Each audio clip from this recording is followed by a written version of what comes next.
Bonjour et bienvenue à cette vidéo comparative sur les accessoires Can-Am hors route. Aujourd'hui, on va vous parler des plaques de protection. On va faire ça avec Allen Bernet ici, qui est chef de produit pour les accessoires Can-Am hors route.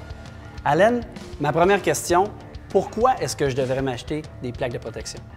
Première chose, tu veux sûrement protéger ton investissement. Ça, c'est sûr.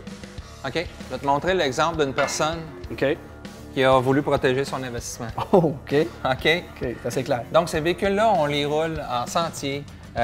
Des fois, c'est des roches, il y a des souches. Ouais, OK. On ne sait pas trop ce qui va y arriver. Donc, une plaque de protection de même, c'est une centaine de dollars.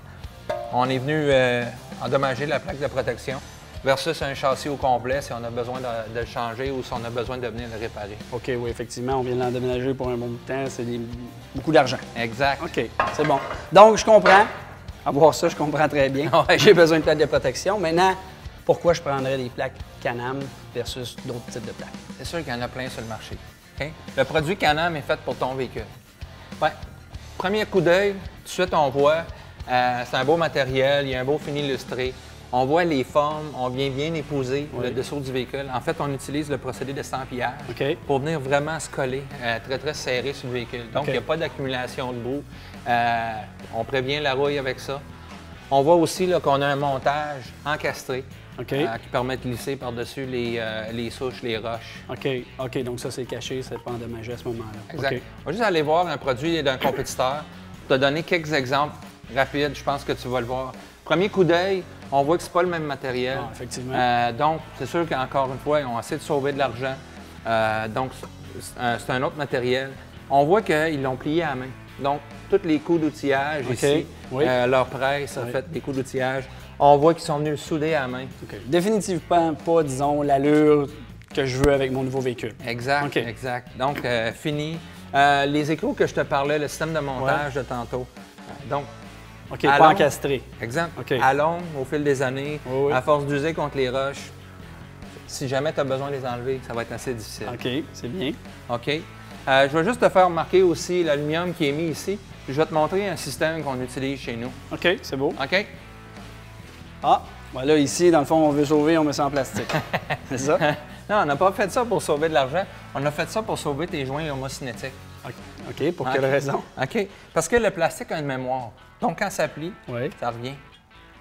OK? Dans cet endroit-là, si l'aluminium plie et il ne revient pas, on risque de couper le joint, le bout du joint. Et puis, la saleté pourrait rentrer là-dedans, on pourrait endommager le joint homocinétique. Donc, en mettant une petite lèvre de plastique sur les quatre coins, on vient protéger. Quelque chose que la compétition ne fait pas. Puis quand on vient endommager ça, on regarde des investissements assez intéressants. On s'expose encore à des coûts. Donc, c'est vraiment pour protéger. Ici, nos beaux designs, qu'est-ce que tu en penses? C'est beau, franchement. Fier à l'eux. Fier à l'eux. Bien, en fait, la raison qu'on fait ça, c'est qu'à chaque fois qu'on vient plier la tôle, l'aluminium, on vient la renforcer. Donc, à chaque fois, ici, quand on voit des plis, c'est parce que les ingénieurs à Valcourt ont pensé on a besoin de renforcissement, qu'on va y venir y donner un petit peu plus de force. Ah, c'est pour ça. Donc, moi, je pensais que c'était pour un design. Je me demandais pourquoi il y en avait en dessous. Les systèmes de design, c'est mon beau logo Can-Am ici, qui est sur chaque morceau. OK, super. OK. Je te parle de quincaillerie encastrée. Je te parle de beau fit avec le châssis, donc pas d'endroit d'accumulation. Les trous. Les trous à plusieurs endroits. Ça, c'est les trous d'entretien. Si tu as besoin de faire ton changement d'huile, tu n'as pas besoin d'enlever tes plaques de protection. Donc, nous, sont tous positionnés où ce qu'ils doivent être, ajustement de pédales, etc. Oui, parce que là, ici, j'imagine, c'est plus universel. Exact. On veut que ça aille à c'est un peu générique. On essaie d'accommoder plusieurs véhicules. OK, super. Est-ce que ça, dans le fond, ce qu'on voit là, ça s'applique la même chose pour les véhicules côte à côte? Ça s'applique pour tous nos véhicules VTT, tous nos véhicules côte à côte. On utilise le même procédé.